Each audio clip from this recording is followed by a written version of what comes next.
Bago sa saksi, patuloy na inaapula ang sunog na sumiklab sa Santa Cruz, Maynila ngayong gabi. At saksi live, si Jamie Santos. Jamie?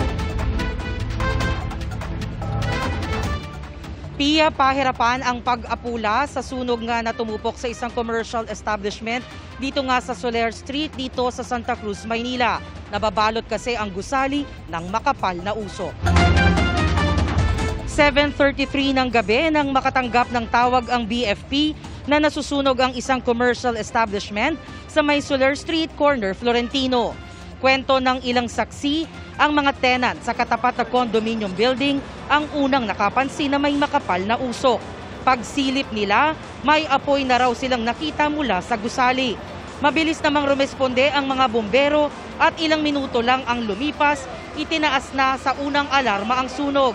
7:59 ng gabi nang ideklara ng BFP ang ikalawang alarma. Ilang bumbero ang nakita nating umakyat sa ikalawang palapag ng establishmento para matukoy ang focal point ng apoy. Mula sa ating pwesto, wala na tayong nakikitang apoy sa gusali, pero may mga usok pa ring lumalabas sa paligid. May nakaantabay namang ambulansya sa lugar.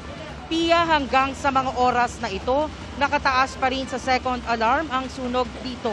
Gumamit na rin ng mga breathing apparatus ang mga bumbero para mapasok at matukoy ang focal point ng sunog. Samot-saring stop down ng paninda ang meron sa ikatlong palapag, kaya pahirapan ang pag-apula rito. Ayon sa BFP, 2 unit daw ang pinaka-apektado sa ikatlong palapag ng gusali. Tinatayang nasa humigit kumulang 3.5 million pesos daw ang halaga ng pinsala at nasa kabutihang palad naman daw wala namang nasaktan o nasawi sa naturang sunog. Live mula rito sa Maynila para sa GMA Integrated News, ako si Jamie Santos, ang inyong saksi. Mga kapuso, maging una sa saksi. Mag-subscribe sa GMA Integrated News sa YouTube para sa iba't ibang balita.